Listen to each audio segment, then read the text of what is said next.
పూర్తిగా ముస్తాబైనావు. ఏమిటి కదా కొత్త పేరము తగిలినది తెలుసు కదా. వచ్చింది ఆ కోపము.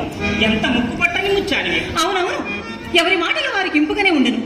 ఈ పూట ఎవరో తప్పక పైకమిచ్చేదనన్నారని నమ్మకముగా చెప్పి వెళ్ళినందున మా అమ్మ నోరు కట్టవచ్చును కదా అని మహా సంతోషంతో ముస్తాపై కూర్చున్నందులకు కలిగిన ఫలితం ఇది. అయినా ఇది ఏమి పాపము కానీ మీ మగవారలు మా ఆడవారిని నమ్మనే నమ్మరు. ఏ చండాలు నిన్ను నమ్మని వాడు నిర్మూల పైపోను. హాస్యమున్న కన్న మాటకు అంతాలు. హాస్యములకు కూడా హద్దుండవలడు.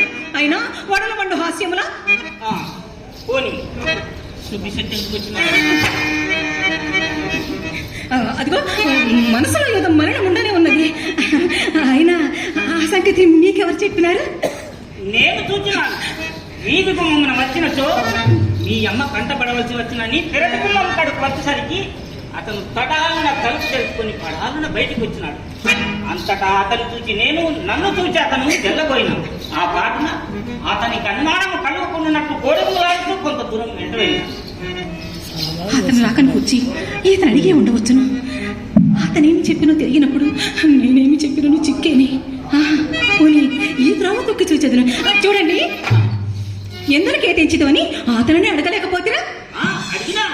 ఏమని చెప్పాను? వేడము కావాల్సి వచ్చినాడని చెప్పినాడు. చెప్పినా మరి మీ సందేహం ఎందులకు? నా సందేహమా?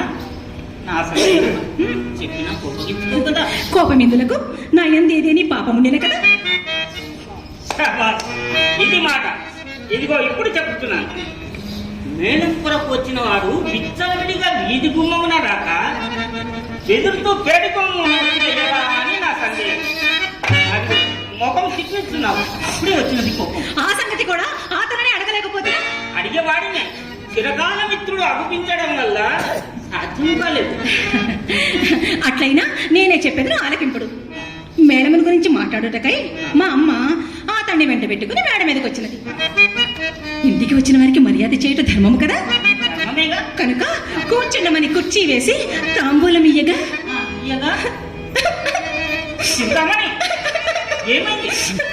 అతను వచ్చిన పని విడిచిపెట్టి అధిక ప్రసంగం మొదలు పెట్టినాడు.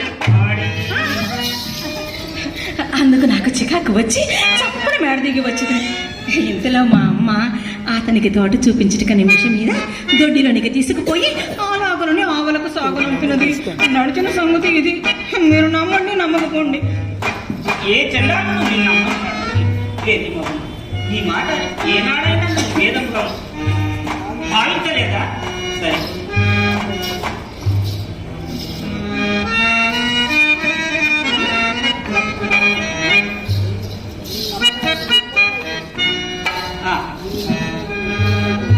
ఎవరి మాట ఎలా? నేను మాత్రం ఎన్నిసార్లు శ్లాఘించలేదు.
పొగట్టలకేంలే కాని ఇంతకు వెళ్ళిన పనేమైనదో? అది తర్వాత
ఏమండి, ఇప్పటికైనా చెబుతారా వెళ్ళిన పని ఏమైనదో? ఏమవుటకేమున్నది, దైవం తరచుగా ధనికుల నాలుకలు తాటి పట్టెలతోను, చేతులు చేవ మ్రాకులతోను, హృదయం ముక్కు ముక్కలతోను ఆ పైన కన్నులు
ఇదంతయో చావు కబులు చల్లక చెప్పడికేనన్నమాట.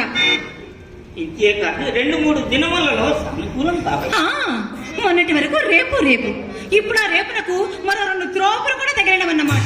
నా మాట కడవరకు ఆపై నీకు తోచినట్లు ఈ పూట ఇదిగో అదిగని చూపినట్టుంటది. ఈ పూట తొలిచి ఆ తంట చేతులన్నీ తీసుకొచ్చి మా ఇంటికి తోరణములు కట్టేదన్నమాట. మాట శాంతముగా వినదే మండిపడినా నేనేం చేయను. చిరాకు మాని చివరంటే వద్దు, ఇంకా మీరేమీ చెప్పవలదు. 20 దినముల నుండి విని విని నా ప్రాణము విసిగినది. ప్రతిదినము మా అమ్మ చేత మాటలు పడలేక చచ్చిపోతున్నారు. మధ్యాహ్నము మీరు వెళ్ళింది మొదలు మా అమ్మ నన్ను కోసిన కోతకు నేను కనుక భరించితిని, కానీ వేరొకరైతే ఏ మందో మాకు రింగి చావవలసినదే. ఆ బాధ నేను పడలేను. చూడండి, ఇక్కడ నుండి మీ దారి మీది, నా దారి నాది.